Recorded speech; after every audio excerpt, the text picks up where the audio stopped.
Welcome to Your Financial Advocate with Greg DuPont from DuPont Wealth Solutions. As a practicing advisor and attorney, Greg teaches pre-retirees how to reduce debt and taxes and save with less risk so they have more spendable income and plan their way to a better life. Join us for this journey where Greg draws on years of experience and guest experts to help listeners achieve more spendable income for retirement. Hello and welcome to Your Financial Advocate with Greg DuPont of DuPont Wealth Solutions. Greg, good to be back with you. How are you? I am doing fantastic, Eric. I'm going to talk about something really interesting today. I could tease you with it. Again? Yeah. So audience, here's the deal. John, by the way, I'm not ignoring you. I'll be with you in a minute. Greg and John talked about NFTs and Bitcoin and Doji. Have we figured that out yet? You say tomato, I say tomato. Okay. Tomato coins. Yeah. So they talked about this on the last podcast and it was fascinating. So go back and listen to that one. John, I'm so glad you're back today because Greg he's this powerhouse of knowledge and he keeps asking you most of the questions. So that tells me you're kind of taking over that role of powerhouse. I like that. Well, I do my best. I think I have a little bit different perspective, but as always, nothing in a vacuum, right? We talk about a lot of investments and we're not making recommendations on any investment. We're given ideas, but it really begins with the initial consultation. And that's really where we rely heavily on Greg because he's the man, right? Yes. I got a couple of ideas, but we need him. All right. Speaking of the man, Greg, it's all about having a good team. It's all about having a good team. Thanks. The interesting thing with our business, our world, our model, the team that John and I are putting together, we can look at the meta strategies, the big picture, the tax perspective on things, the way all the pieces of the puzzle fit together. And then, one of John's particular expertise areas is, when we get to the actual investing level, what are the actual right things to be putting the money in, whether it's the particular selection of annuities or the strategy for the investment. I did find my limitation as I built this thing out that I'm not the world's best stock pitcher. Did I say pitcher? I'm not sure. So you know what I'm saying. Yeah. But John helps round out that team by bringing in some expertise that I didn't have. So we're no man is an island, and that's the great thing about what we're doing here. Yeah. So what are we talking about today, or what are you talking about? Yeah, from the big picture, and then we're going to go back a little bit because so far this season we have been focusing a lot on almost our back to basics series that we had last year, but what we haven't talked about much is the person. And I was recently on vacation. I spent a wonderful week on a cruise ship in the middle of the Caribbean. And, like most people on that cruise ship, I spent my time reading highly detailed technical books, right? Yeah, I'm sure that was going around. I did not see many other people doing it, but I had the opportunity right before I left to pick up the latest book by Tony Robbins and Peter Diamandis called Life Force. And we're going to talk a lot about that today because what that book does, and it's 800 odd pages, is outlines some of the new technologies that are right on the horizon with regard to healthcare. And this is very important to our listeners because we are going to see the potential for what I've said for years about myself, that I'm going to live to 100, to that being dwarfed. And with some of these changes that are right on the horizon, it's going to change the game for people that are in retirement, near retirement. It's going to change the game tremendously for us as a species. Wow. So that's what we're going to talk about. To it. Yeah. All right. I'll let you guys get to it. All right.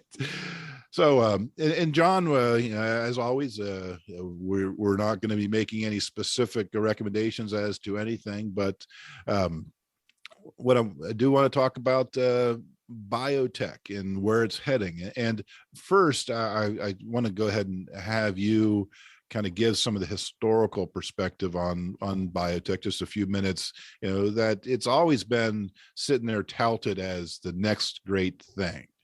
So I want to have you give a little bit of historical perspective that way. And then I'm going to move into kind of what the future looks like. And we're going to talk about, the impact that's going to have on our clients and maybe some opportunities that are out there. So John, if you would, just kind of the idea of investing in a biotech company or even healthcare, for the last decade or so, what are your thoughts on that to kind of give us some perspective on this? Well, that's a great question. So, I'm going to start off with just, let's talk about what it is, right? Some of the biotech or technology today that we use in everyday life almost feels old, whether it's medications like heart medication, insulin for diabetes, or, even chemotherapy for cancer, or, antibiotics. Healthcare, the technology went through this progression, right? Whereas is very tangible. It was a medication derived from a plant, or, something that's taken from, it builds upon itself. And so today, biotech really is almost science fiction in the way it looks. You have a company like CRISPR that is identifying what segment of the DNA can be turned on or off to affect outcomes for medical patients. We just recently, actually, you've probably seen it in the news, we've just now completed the entire human genome sequence. We started working on that, 20 years ago? And I say we, as in science started working on that 20 years ago. They just now finished it. So from an investment point of view, we are actually pretty early still on some of the more science fiction-y things that can come out of biotech. And biotechnology, by the way, is a segment of healthcare overall. If I say healthcare, I mean everything from doctors, hospitals, medications, to, nursing facilities. It's the broad definition of healthcare. Biotech is a subset of healthcare. So if we were to invest in let's say a healthcare ETF, it may incorporate a small piece of biotech, but if you wanted to get more specific, there are biotechnology ETFs that exist that allow us to have more exposure. And so that's a little bit of what we're talking about when we say healthcare or biotechnology. So as you mentioned, there has been the historical perspective of medicine and healthcare, and it's the pharmaceuticals, it's the knives, it's the advances in surgical care, it's all of those type of advances, and here's a mind-blowing statistic, because what's happening now with medicine is Moore's law that applies to the semiconductor religiously, historically. It's now we are getting to this point where there is the confluence, or as Ray Kurzweil says, the singularity, as these technologies go together and go towards the computing power of AI and all that. But this is what's mind-boggling. I'm reading from the book Life Force. In 2017, Harvard Medical School reported that the half-life of medical knowledge was 18 to 24 months and predicted it was headed for 73 days by the time we were reading this book. What does this mean? It means that over half of all the doctor learned in the school is no longer applicable within 18 to 24 months. That is a mind-boggling change in healthcare. The system's got a long way to go to respond to that. But as you mentioned, CRISPR and T cells and those kind of things that are out there, and some of the things that they're doing, it is going to add to our human longevity. Absolutely. I don't think people realize that reaching 110 is possibly going to be the norm in the next 20 to 30 years. Additionally, as a planner, Greg, you got to plan for probably 110 to 120. It's just the reality that we live in. It is likely that people will have more time in retirement than they did in working. And it's all because of the technology that's coming down the pipeline. I want to add one more thing. You touched on AI, artificial intelligence. There's a couple of different types of AI too. There's the ability for the computer to learn, the ability for the computer to teach itself, and then there's the ability for computer to do trial by error on its own, more autonomy. Now, I'm being overgeneral here, but the reality is that now that you mentioned the confluence of all these technologies coming together, they're about to look like a couple of shoots of water in a fountain coming together to create a giant burst up. And so you're getting all of these technologies, from AI to CRISPR to our understanding of medical technology. It's getting cheaper, faster, and better by the day. You're exactly right. And at the core, as you mentioned, the Human Genome Project, right? In the 20 odd years to get to the final point on it, and millions of dollars, which now you can get access to that for thousands of dollars. It is the same thing that we saw with computers. We're now moving to essentially the microbiology of it, the cellular knowledge that they are now developing, and how to program the body. And with AI being able to run, simultaneously gazillions of simulations to figure things out. And folks, this is why we are able to come up with the vaccines in such a record-breaking period of time. That is an example of what is happening in the medical research world.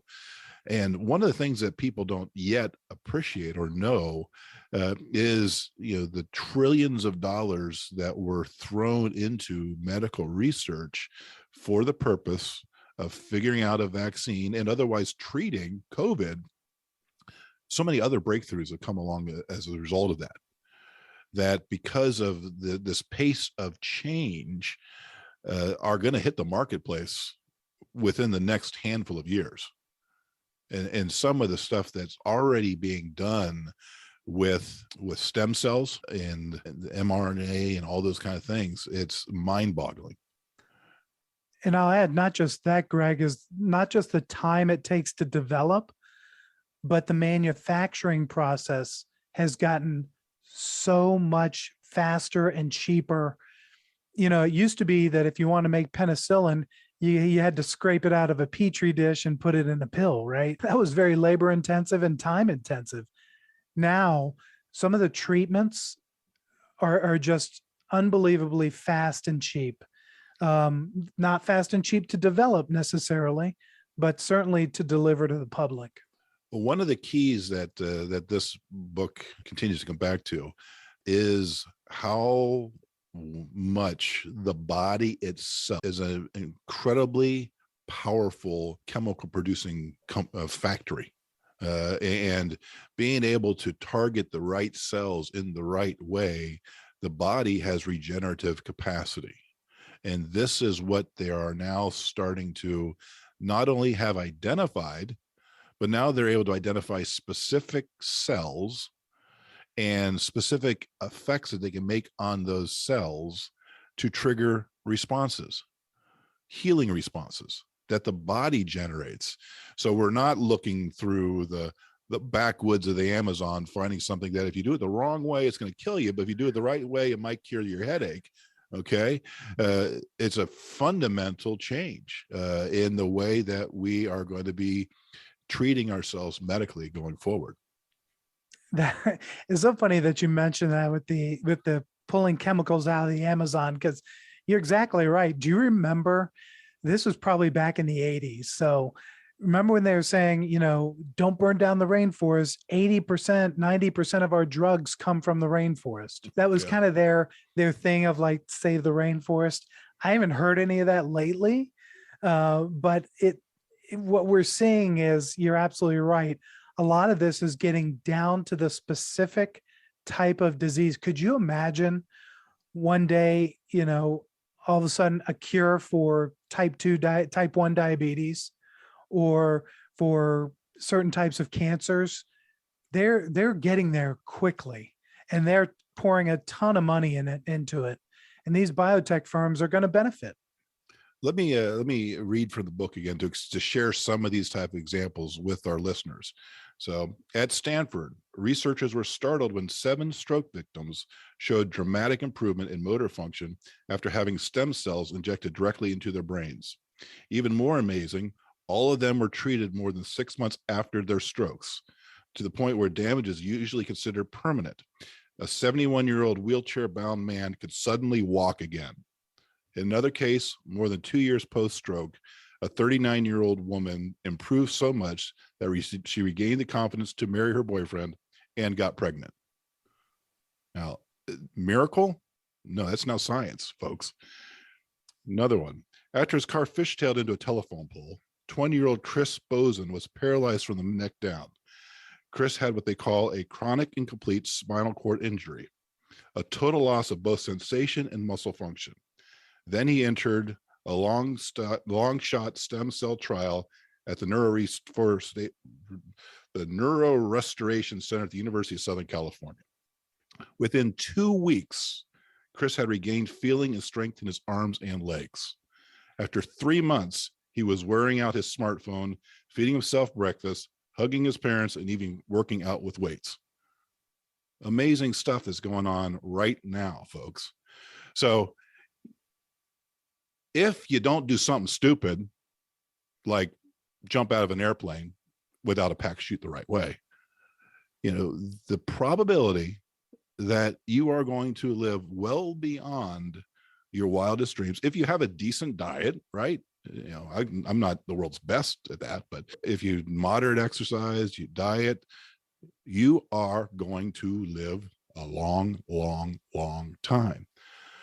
And as you go into retirement, thinking that I'm saving for 20 years, 30 years, and instead you now are sitting there having the glorious burden of living another 40, 50 years instead. How do you plan for that? Right, John? Just think about this, Greg.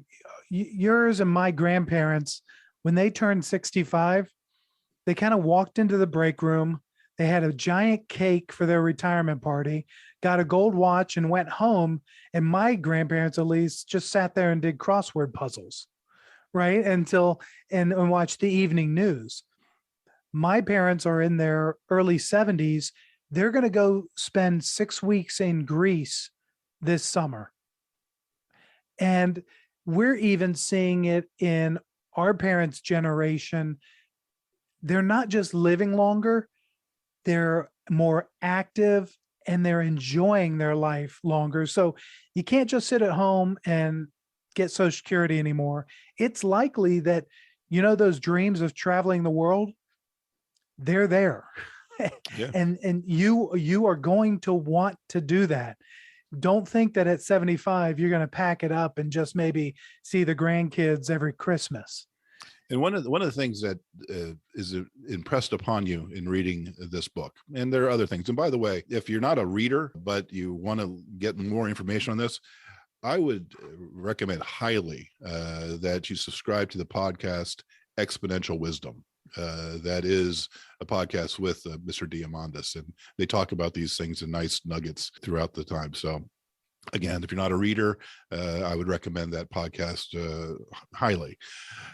Because one of the things that you need to understand is the changes that are making, they are all ones that will also maintain a good quality of life.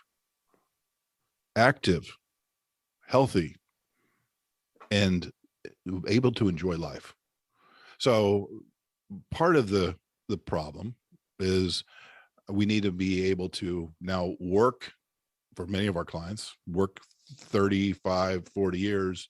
And now we got 40 years of retirement that we need to plan for, and all the risks that come along with that. But also, like your grandparents, or your parents, I'm sorry, out there in Greece, right? Or was it grandparents? Which was it? Was it grandparents? It was my parents. Parents, yeah. Your kids' grandparents out there in Greece for 6 weeks. And so having the money to do that. And it's also, and I was talking to young clients just the other night, we were talking about them, they're in their 30s and what's ahead of them.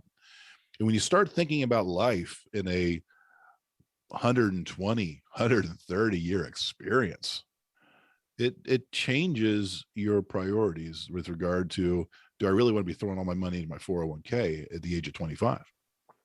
Sure, we need to plan for this, but the human experience is going to be so much different in 5, 10 years, 20 years, because we're going to, all these people that have retired early because of COVID, people are going to be coming back to work because they're going to be healthy. They're going to be looking for a contribution and participate.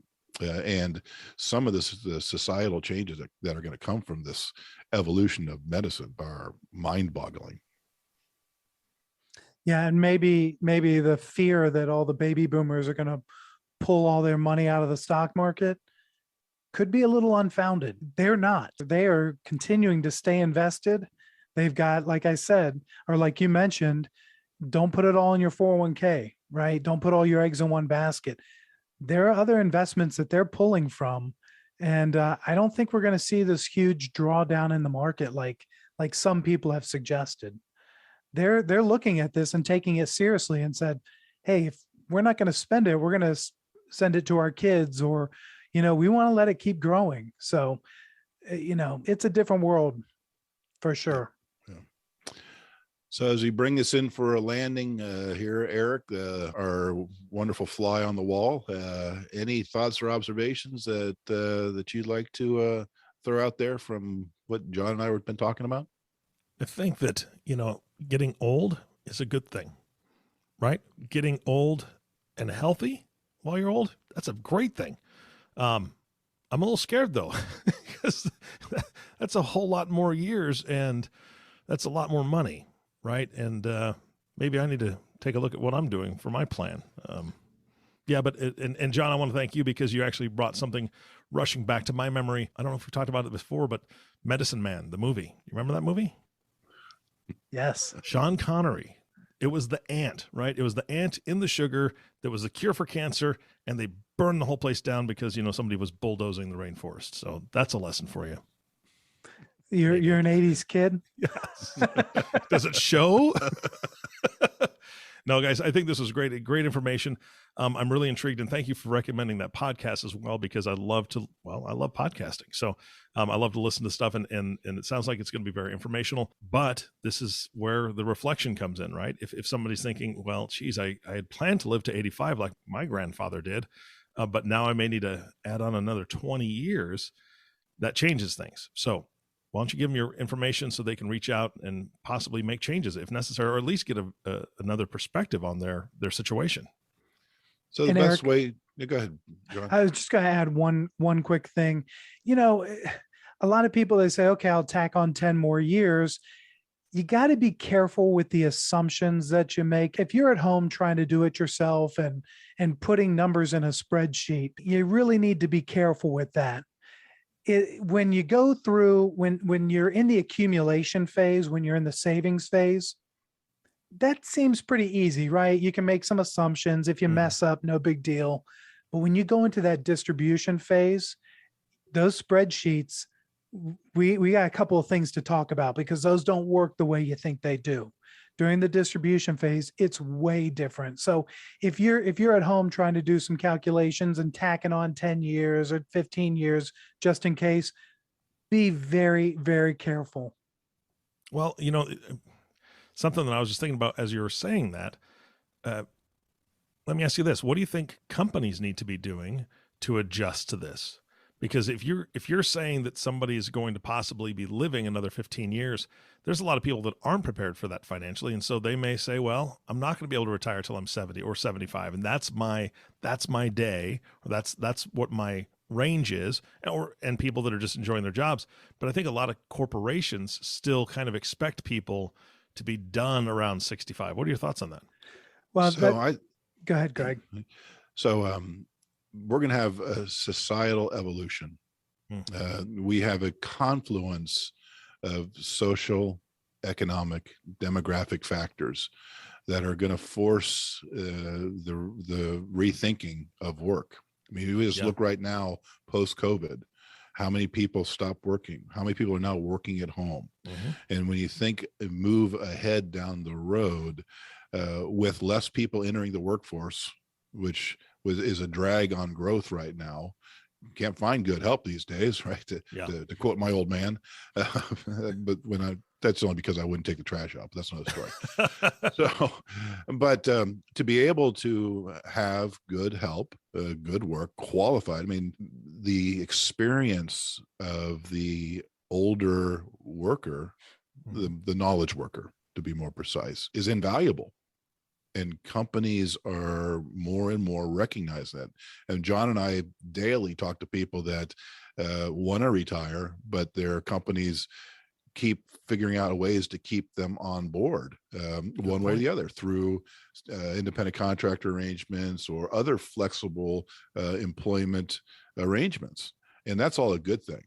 You know, that people can now maybe not work 60 hours a week and get burned to the crisp, but rather work 20 hours a week for 6 months out of the year, still contribute, enjoy what they're doing, and prolong their savings. So all of these things are going to start being fundamentally reshaped by this upcoming revolution in medicine. Absolutely. And again, going back to the point of needing to plan, if somebody is saying, you know what, this is something now I need to plan for, and I need somebody to take a look. Greg, you've been very gracious with your time with folks that have called in from this podcast. Can you give people your contact information again so the new listeners can take advantage of that? Simply reach out by email to greg@dupontwealth.com or call us at 614-408-0004. And I or my team or John, other members of our team, we're glad to address your concerns. Fantastic. Well, gentlemen, thank you so much for your time today. Always appreciate the education, and it's just fun. It's my favorite thing to talk about. All right. And of course, our last thank you goes to you, listening audience. Thank you so much for tuning in and listening to Your Financial Advocate with Greg DuPont. If you have not subscribed to the podcast yet, please click the subscribe now button below. This way, when Greg comes out with a new podcast, it'll show up directly on your listening device. This makes it really easy to share these podcasts with your friends and family. Again, thank you so much for listening today. For everyone at DuPont Wealth Solutions, this is Eric Johnson reminding you to live your best day every day. And we'll see you next time. Thank you for listening to Your Financial Advocate. Click the subscribe button below to be notified when new episodes become available. The information covered and posted represents the views and opinions of the guest and does not necessarily represent the views or opinions of DuPont Wealth Solutions. The content has been made available for informational and educational purposes only. The content is not intended to be a substitute for professional investing advice. Always seek the advice of your financial advisor or other qualified financial service provider with any questions you may have regarding your investment planning.